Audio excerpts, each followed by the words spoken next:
Hello friends, welcome to the channel. आज का जो हमारा टॉपिक है that is about male reproductive system. अब मेल रिप्रोडक्टिव सिस्टम को हमने दो पार्ट में कवर किया है। पहले पार्ट के अंदर हमने प्राइमरी सेक्स ऑर्गन यानी कि टेस्टिस के बारे में डिस्कस किया और जो एसेसरी सेक्स ऑर्गन्स हैं जिनको हम तीन भागों में बांटते हैं। तो जो पहला भाग है दैट इज़ एसेसरी डक्ट, इसके बारे में हमने डिस्कस किया। आज का जो वीडियो है दैट इज़ द पार्ट 2, जिसमें हम एसेसरी ग्लैंड्स को डिस्कस करेंगे, एक्सटर्नल जेनाइटेलिया के बारे में डिस्कस करेंगे, as well as disorders of the male reproductive system के बारे में डिस्कस करेंगे। तो अगर आपने पहला वीडियो नहीं देखा है तो please go and watch that video so that you can understand this topic better. तो let us start the video. Now because this is the continuation of the part 1 of male reproductive system, बहुत short में इस diagram को मैं explain कर रही हूँ। This is the diagram of the testis. Testis is suspended in the scrotum. अब testis के अंदर 3 layers होती हैं और testis के अंदर there are many testicular lobules. In testicular lobules के अंदर present होते हैं seminiferous tubules. ये जो seminiferous tubules हैं आगे जाके बनाते हैं straight tubules को। स्ट्रेट ट्यूब्यूल्स आपस में कंबाइन करके बनाती हैं रेटिटेस्टिस। रेटिटेस्टिस से अगेन निकलते हैं vasa efferentia which end up in the epididymis. कहने का मतलब है जो स्पर्म्स हैं ये बनते कहाँ हैं? सेमिनिफेरस ट्यूब्यूल्स में, लेकिन एपिडिडिमस में आकर ये मेच्योर होते हैं और स्टोर होते हैं। अब जब भी नीड होती है these sperms they are transferred into a long tube जिसको हम वास डिफरेंस बोलते हैं। ये जो वास डिफरेंस है ये यूरिनरी ब्लैडर के अराउंड कॉइल करती है। अब यहाँ पर एक ग्लैंड है दैट इज सेमिनल वेसिकल, ये अपने सेक्रीशंस को पोर करती है। आगे जाके जो प्रोस्टेट ग्लैंड है दूसरी ग्लैंड भी अपने सेक्रीशंस को पोर करती है और जो तीसरी है that is the bulbourethral gland, this also pours its secretion into the male urethra. तो अगर हम देखेंगे मेल यूरिथ्रा के द्वारा जो स्पर्म्स हैं ये ट्रेवल करते हैं और ये जो 3 glands seminal vesicles, prostate gland and bulbourethral gland, ये भी अपने सेक्रीशंस को पोर करती हैं इनटू द मेल यूरिथ्रा। तो आज हम किन के बारे में पढ़ रहे हैं? इन्हीं एसेसरी ग्लैंड्स के बारे में डिस्कस कर रहे हैं, है ना। तो जो पहली एसेसरी ग्लैंड है that is the seminal vesicle which is located here. ये एक पेयर्ड ग्लैंड होती है which is situated on the posterior aspect of the bladder, है ना। आप देख रहे हैं ब्लैडर की ये पीछे की तरफ ये जो ग्लैंड है ये प्रेजेंट होती है और पेयर्ड होती है, दोनों तरफ ये प्रेजेंट होगी। It is lined by the columnar epithelium. Columnar epithelium के द्वारा ये लाइन की जाती है। The duct of seminal vesicle joined with vas deferens to form ejaculatory duct। अब ये पॉइंट समझना इंपॉर्टेंट है। ये जो सेमिनल वेसिकल है इसकी छोटी सी डक्ट है ना। तो इस डक्ट के माध्यम से ये अपने सेक्रीशंस को वास डेफरेंस के अंदर पोर करती है। अब ये जो वास डेफरेंस और ये वाली जो डक्ट है ये दोनों मिल के एक डक्ट बनाते हैं जिसको हम बोलते हैं एजैकुलेटरी डक्ट। समझ रहे हैं आप? सेमिनल वेसिकल की तो ये डक्ट हो गई, ये वास डेफरेंस हो गया। अब जब ये दोनों मिल गए तो ये आगे वाला ये जो पोर्शन है इसको हम बोलते हैं एजैकुलेटरी डक्ट। अगर हम सेमिनल वेसिकल के फंक्शंस को देखें तो जो पहला फंक्शन है it forms and secrets seminal fluid which is 60% of total semen ejaculated at male orgasm। हम ये कह रहे हैं कि सेमिनल वेसिकल 60% सेमिनल फ्लूइड को कॉन्स्टिट्यूट करता है ना। अब सेमिनल फ्लूइड होता क्या है? सेमिनल वेसिकल के द्वारा जो फ्लूइड सिक्रीट होता है वास डिफरेंस में इसको हम बोलते हैं सेमिनल फ्लूइड और ये 60% किसका होता है? सीमन का। Now what is semen? जो स्पर्म्स टेस्टिस के अंदर बनते हैं और ये मेल यूरिथ्रा के अंदर जब ये आते हैं तो इसके साथ साथ में ये जो 3 ग्लैंड्स हैं सेमिनल वेसिकल, प्रोस्टेट और बल्बो यूरिथ्रल ग्लैंड अपने अपने सेक्रीशंस को पोर करती हैं इनटू द मेल यूरिथ्रा। तो semen is basically sperms as well as the secretions of these 3 glands. कौन कौन सी? Seminal vesicle, prostate and bulbourethral gland, है ना। तो जो 60% है सीमन का ये किसके द्वारा बनता है? It is from the seminal vesicle, ठीक है, which is ejaculated at male orgasm. Then it provides nutrition to sperm. अब जो सेमिनल फ्लूइड है इसके अंदर फ्रक्टोज भी प्रेजेंट होता है और फ्रक्टोज स्पर्म्स को न्यूट्रिशन प्रोवाइड करने का काम करता है। The third function it causes clotting of semen after ejaculation. Due to fibrinogen, है ना। तो अब जो सेमेनल फ्लूइड है इसके अंदर फाइब्रिनोजन भी प्रेजेंट होता है जो कि सीमन को क्लॉट करता है, जिससे से ज़्यादा समय तक जो सीमन है ये फीमेल जेनिटल ट्रैक्ट में रह सके, है ना। जितनी देर सीमन रहेगा तभी तो जो स्पर्म्स हैं वो ओवम के साथ में मीटअप हो पाएंगे, ठीक है। Then it helps in fertilization of ovum by initiating reverse peristaltic movement, है ना। अब जो फर्टिलाइजेशन की जो प्रोसेस है जिसमें कि it is basically the fusion of male and female gamete, यानी कि स्पर्म्स एंड ओवम जब आपस में फ्यूज होते हैं उस प्रोसेस को फर्टिलाइजेशन बोलते हैं, जो कि फैलोपियन ट्यूब के अंदर होती है ना। तो ये रिवर्स पेरिस्टाल्टिक मूवमेंट करता है जिससे कि इनका फर्टिलाइजेशन हो सके। Now let us discuss about prostate gland. तो प्रोस्टेट ग्लैंड कहाँ है, यहाँ पर देखें डायग्राम में, ये वाली जो ग्लैंड है this is the prostate gland, है ना, जो कि यूरेथ्रा का जो पहला वाला पोर्शन है इसको बनाने का काम करती है। It lies in the pelvic cavity in front of rectum and behind symphysis pubis, है ना। तो रेक्टम के पहले और प्यूबिक सिम्फिसिस के पीछे surrounding the first part of urethra, ठीक है। तो मेल यूरेथ्रा का जो पहला वाला पोर्शन है ये इसको कॉन्स्टिट्यूट करती है। अब इसके अगर हम फंक्शंस देखेंगे तो जो पहला फंक्शन है it secrete thin milky alkaline prostatic fluid which constitute 30% of total semen, है ना। तो ये इसका जो सिक्रीशंस होते हैं प्रोस्टेट के, ये कैसे होते हैं, ये थिन होते हैं, मिल्की होते हैं, और लगभग सीमन का टोटल 30% जो पोर्शन है it is due to prostatic fluid. 60% seminal vesicle, 30% prostatic fluid. Now remember this is alkaline secretion, है ना। तो एल्कलाइन होने से क्या फायदा है, the optimum pH provides motility to sperm. तो यहाँ पे जो स्पर्म्स हैं ये ऑप्टिमम पीएच प्रोवाइड करता है जिससे कि जो स्पर्म्स हैं उनकी जो मोटिलिटी है वो अफेक्ट ना हो। स्पर्म्स का मोटाइल होना जरूरी है क्योंकि अगर इनके अंदर मोटिलिटी नहीं होगी तो ये फीमेल जेनिटल ट्रैक्ट के अंदर मूव नहीं कर पाएंगी, ठीक है। तो उसके लिए जो ऑप्टिमम पीएच है it is done with the help of prostatic secretions. तीसरा, it helps in clotting of semen, क्योंकि इसके अंदर भी प्रोस्टेटिक फ्लूइड के अंदर भी क्लॉटिंग एंजाइम्स प्रेजेंट होते हैं, ये भी सीमन को क्लॉट करते हैं, which is essential for holding the sperm in the uterine cervix, है ना। अगर सीमन क्लॉट नहीं होगा इजैकुलेशन के बाद थोड़ी देर के लिए तो उसके जो विड्रॉ होने के चांसेस ज़्यादा हैं, ठीक है। और विड्रॉ होगा तो ज़्यादा समय नहीं मिलेगा स्पर्म्स को और ओवम को जिससे कि उनके अंदर फर्टिलाइजेशन की प्रोसेस हो सके, है ना। तो थोड़ी देर के लिए सीमन को होल्ड करने के लिए there occur clotting of the semen which is due to clotting enzymes. कहाँ पे होता है, इन द यूट्राइन सर्विक्स, है ना। तो यूट्राइन सर्विक्स के अंदर जो सीमन है वो क्लॉट होता है, ठीक है, आफ्टर बीइंग इजैकुलेटेड। चौथा point, it causes lysis of कोएगुलम and makes sperm motile so that they can travel in the female genital tract. अब ये प्रोसेस थोड़ी देर के लिए ही होती है क्योंकि स्पर्म्स में मूवमेंट होना भी बहुत जरूरी है। स्पर्म्स को पूरा फीमेल जेनिटल ट्रैक्ट को क्रॉस करके they have to come in the fallopian tube for fertilisation.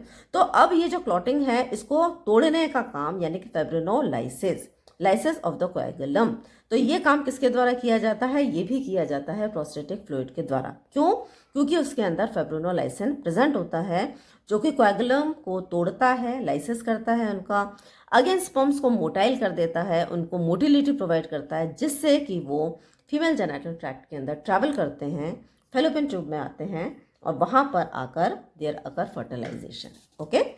तीसरी जो ग्लैंड है that is bulbo urethral gland, जिसको हम कूपर्स ग्लैंड भी बोलते हैं। It is present on either side of membranes urethra, है ना। तो ये जो बल्बो यूरेथ्रल ग्लैंड है ये भी प्रेजेंट होती है यूरेथ्रा के अराउंड और इसके जो सिक्रीशंस हैं ये भी एल्कलाइन होते हैं so that they neutralise the acids from urine in the urethra. तो देखिए जो यूरिन है, urine is basically acidic in nature, है ना, और वो यूरेथ्रा से जाती है तो क्योंकि वहाँ का जो एनवायरनमेंट है वो एसिडिक होगा तो ये जो एल्कलाइन मीडियम है इस एसिडिक मीडियम को न्यूट्रलाइज करने का काम करता है। अगर न्यूट्रलाइज नहीं करेगा तो जो स्पर्म है उनकी डेथ भी हो सकती है, ठीक है। They secrete mucus which lubricate the urethra, preparing it for sperm passage during ejaculation। एक और काम है बल्बो यूरेथ्रल ग्लैंड का और वो ये है कि म्यूकस को सिक्रेट करता है जो कि यूरेथ्रा को लुब्रिकेट करने का काम करता है जिससे कि जो स्पर्म्स हैं ये आसानी से वहाँ से गुजर सकें ड्यूरिंग एजैकुलेशन। तो अब हमने एसेसरी ग्लैंड्स के बारे में डिस्कस कर लिया है, जिसके अंदर सेमिनल वेसिकल, प्रोस्टेट और बल्बोयूरेथ्रल ग्लैंड थी। And now we will discuss about the external genitalia, जिसके अंदर आता है copulatory organ that is penis which is suspended in the scrotum. Now let us discuss about penis और external genitalia. तो penis it is a male organ for copulation, है ना। तो ये मेल ऑर्गन है कोपुलेशन के लिए। इसका काम क्या है? It conducts urine from the body and semen into reproductive tract of the female during sexual intercourse. अब इसके दो फंक्शन हैं। पहला फंक्शन तो ये है कि जो किडनी के अंदर यूरिन फॉर्म होती है वो पीनस के माध्यम से ही, क्योंकि इसी के अंदर there is a male urethra, है ना। तो इसी के माध्यम से it is voided into the external world. दूसरा काम है मेल रिप्रोडक्टिव सिस्टम के अंदर जो सीमन का प्रोडक्शन होता है which is very essential for reproduction, इस सीमन को फीमेल के रिप्रोडक्टिव ट्रैक्ट के अंदर ट्रांसमिट करना during sexual intercourse, that is also the function of पीनस, है ना। तो यहाँ पे ध्यान रखने वाली बात यह है कि ये यूरिन को भी ट्रांसपोर्ट करता है, ये सीमन को भी ट्रांसपोर्ट करता है, लेकिन दोनों का जो ट्रांसपोर्ट है ये एट अ टाइम नहीं होता है। जब यूरिन सिक्रीट होती है तो जो सीमन है वो सिक्रीट नहीं हो सकता, और जब सीमन सिक्रीट होता है तो जो यूरिन है उसका सिक्रीशन नहीं होता, है ना। तो दोनों अलग अलग समय पे they are secreted into the outer world, ठीक है। अब अगर हम इसके पार्ट्स देखेंगे तो 3 पार्ट हैं इसके, रूट, बॉडी एंड हेड। तो यहाँ पर आप डायग्राम देखें, this is the diagram of the penis, it is viewed from below. तो this is the perineal membrane. अब यहाँ पर जो नीचे वाला भाग है it is attached portion, it lies in the perineum, है ना। पेरिनियम पे लाया करता है, इसको हम बोलते हैं रूट। दूसरा जो बिग पार्ट है दैट इज द बॉडी, जिसको हम शेफ्ट भी बोलते हैं, और ये फ्री पोर्शन होता है and it surrounds the urethra. देखिए ये जो बीच का ये जो मेल यूरेथ्रा है पूरा इसको ये जो सराउंड करने का काम करती है बॉडी एंड शेफ्ट। तीसरा जो पोर्शन है हेड, जिसको हम ग्लैंड्स भी बोलते हैं। At the tip of the glans penis, it is the slit-like opening called external urethral orifice, है ना। अब यहाँ पर आप एक ओपनिंग देख रहे हैं हेड के ऊपर, ठीक है, और ये जो टिप है ये वाला जो पोर्शन है इसको हम बोलते हैं ग्लैंस पीनस, ठीक है। तो इसकी जो टिप पे ओपनिंग होती है जिसको हम बोलते हैं एक्सटर्नल यूरेथ्रल ओरिफिस। देन एक इंपॉर्टेंट पॉइंट यहाँ पर यह है कि this penis is made up of erectile tissue. Erectile tissue का ये बना होता है। There are 3 elongated masses of erectile tissue, है ना। तो 3 elongated masses होते हैं erectile tissue के which engorge during erection of penis। जब penis का erection होता है तो ये जो erectile tissues हैं इनके अंदर जो blood supply बढ़ जाती है जिसकी वजह से ये engorge हो जाते हैं। तो कौन कौन से हैं? corpus cavernosa, see here in the diagram, ये जो साइड्स में है इनको हम बोलते हैं corpus cavernosa. These are the 2 lateral column, है ना, 1 on each side, these are corpus cavernosa. Then corpus spongiosum, बीच वाला जो पोर्शन है it is the column in between them, है ना। तो बीच का जो पोर्शन है इसको हम बोलते हैं corpus spongiosum. It contain the penile urethra, ठीक है। तो यहाँ पे it holds the penile urethra. At its tip, it expands into a triangular structure known as glans penis। अब आप ये देख रहे हैं जो बीच वाला भाग है यानी कि जो कॉर्पस स्पॉन्जियोसम है, टिप पर आकर ये एक ट्रायंगुलर स्ट्रक्चर के अंदर एक्सपैंड होता है जिसको हम बोलते हैं ग्लैंस पीनस, है ना। This is known as glans penis. Glans penis is covered by a loose fold of skin, the prepuce और फोर स्किन। तो ये जो ग्लैंस पीनस है जो कि ट्रायंगुलर स्ट्रक्चर है, इसके अराउंड जो स्किन है वो प्रेजेंट होती है, और ये जो स्किन है it is in loose folds, folds के अंदर प्रेजेंट होती है, एक तरफ से अटैच्ड होती है और बाकी ये जो है इट इज़ लूज, है ना। तो इसको हम प्रीप्यूज या फिर फोर स्किन भी बोलते हैं, ठीक है। द इरेक्टाइल टिश्यू यानी कि 3 bundle of tissue engorge with blood and erect during sexual arousal and erect which is essential for sexual intercourse. तो ये जो बंडल्स हैं, 3 बंडल्स हैं इरेक्टाइल टिश्यू के, सेक्सुअल इंटरकोर्स के दौरान इनके अंदर जो ब्लड है जो वो फोर्सफुली इनके अंदर आ जाता है, जिसकी वजह से ये एनगॉर्ज हो जाते हैं, इरेक्ट हो जाते हैं, जिससे कि सेक्सुअल एक्टिविटी प्रॉपर तरीके से हो सके, है ना। तो so it is essential for sexual intercourse. Then erection is controlled by parasympathetic nerve which increase penile blood flow, है ना। तो ये जो नर्व जो इस इरेक्शन को कंट्रोल करती है it is the parasympathetic nerve which is responsible for increasing the penile blood flow. Okay, so let us discuss about the disorders of male reproductive system. तो let us discuss about them. तो जो पहला disorder है वो है क्रिप्टोर्किडिज्म, है ना। तो ये क्या होता है, बेसिकली ये कंजेनाइटल डिसऑर्डर होता है which is characterised by failure of testis to descend from the abdomen into scrotum, है ना। अब फर्स्ट वीडियो में मैंने आपको बताया था कि जो टेस्टिस हैं ये स्क्रोटम के अंदर प्लेस्ड होती है, लेकिन स्टार्टिंग में ये एक इंट्रा एब्डोमिनल ऑर्गन होता है और धीरे धीरे धीरे करके जो जैसे जैसे बच्चा जब ग्रो करता है तो स्क्रोटम के अंदर ये डिसेंट होती है। अगर किसी वजह से टेस्टिस डिसेंट ना हो पाए तो वो एब्डोमेन में ही रह जाएगी, स्क्रोटम में नहीं आएगी, और इस कंडीशन को हम बोलते हैं क्रिप्टोर्किडिज्म। ठीक है, कारण क्या है इसका कारण है deficient secretion of the testosterone hormone. Okay, तो इस कंडीशन को हम बोलते हैं अनडिसेंडेड टेस्टिस, है ना। टेस्टिस डिसेंड नहीं हुई यानी कि वो एब्डोमेन के अंदर ही है, अनडिसेंडेड टेस्टिस। दूसरा अगर हम देखें इसका जो मेल रिप्रोडक्टिव सिस्टम का डिसऑर्डर है वो है स्टेरिलिटी। अब स्टेरिलिटी का मतलब है it is the inability of sperms to fertilise an ovum, है ना। जब स्पर्म्स ओवम को फर्टिलाइज नहीं कर पाते, कारण कुछ भी हो सकता है, स्पर्म्स का उतना प्रोडक्शन नहीं हो रहा है या जो स्पर्म प्रोड्यूस हो रहे हैं वो हेल्दी नहीं है, ठीक है, what ever is the reason, किसी भी वजह से अगर स्पर्म्स फर्टिलाइज ना कर पाए ओवम को तो उस कंडीशन को हम बोलते हैं स्टेरिलिटी। तीसरा है एक्टोपिक टेस्टिस। एक्टोपिक टेस्टिस का मतलब होता है abnormal position of testis. Testis की पोजीशन कहाँ है, testis is suspended in the scrotum, लेकिन अगर ये स्क्रोटम में नहीं होकर मान लीजिए ये फ्यूमोरल कैनाल में है या इंग्वाइनल पाउच के अंदर है, ठीक है, तो ऐसी कंडीशन में हम इनको एक्टोपिक टेस्टिस बोलते हैं, यानी कि टेस्टिस जहाँ होना है वहाँ नहीं होके जो एबनॉर्मल पोजीशंस हैं वहाँ पर ये प्लेस्ड हों। Fourth is hypogonadism. हाइपो का मतलब होता है लेस, है ना। हाइपोगोनाडिज्म का मतलब होता है under development of gonads resulting in reduction in functional activity of gonads, है ना। गोनैड से हमारा क्या मतलब है, गोनैड से हमारा मतलब है टेस्टिस, है ना। तो जब जो गोनैड्स हैं ये अंडर डेवलप्ड हो, तो जब डेवलपमेंट ही नहीं होगा उनका तो इनकी जो फंक्शनल एक्टिविटी भी क्या होगी, कमी होगी डेफिनेटली। उस कंडीशन को हम बोलते हैं हाइपोगोनाडिज्म। और उसके ठीक विपरीत कंडीशन है हाइपरगोनाडिज्म। हाइपरगोनाडिज्म में क्या हो जाएगा, बिल्कुल उल्टा, hyper secretion of sex hormones from gonads resulting in pre pubertal boys developing precocious pseudo puberty. जब गोनैड्स का जो डेवलपमेंट है ये ज़्यादा होगा तो ज़्यादा डेवलप्ड होंगे गोनैड्स, तो ये ज़्यादा हार्मोन्स को सिक्रीट करेंगे, और जब ज़्यादा हार्मोन सिक्रीट होंगे तो जो हार्मोन्स का जो एक्टिविटी है, जो उनका फंक्शन है वो भी नॉर्मल से ज़्यादा होगा, जिसकी वजह से जो प्यूबर्टी है बॉयज़ के अंदर समय के पहले आ जाएगी, और इसको हम बोलते हैं प्रीकॉशियस। प्रीकॉशियस का मतलब होता है समय से पहले, स्यूडो प्यूबर्टी, है ना। This puberty is not natural, it is pseudo. Pseudo का मतलब होता है फॉल्स। क्यों हो रही है, due to hyper secretion of the sex hormones, ठीक है, नॉर्मल से ज़्यादा हार्मोन्स का सिक्रीट होना। देन कैस्टरेशन।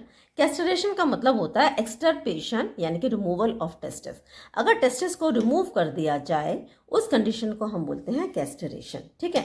अब यहाँ पर जो फर्स्ट वीडियो था, जो फर्स्ट पार्ट मैंने बनाया है, उसमें एक स्टूडेंट ने क्वेश्चन किया है, और वो क्वेश्चन ये है कि कैस्टरेशन को हम एक कॉन्ट्रासेप्टिव मेथड के जैसा क्यों नहीं ले सकते, है ना। और उन्होंने मुझे एक सेपरेट वीडियो बनाने का बोला है, लेकिन छोटा सा पॉइंट है, इसको मैं यहीं क्लियर कर देती हूँ।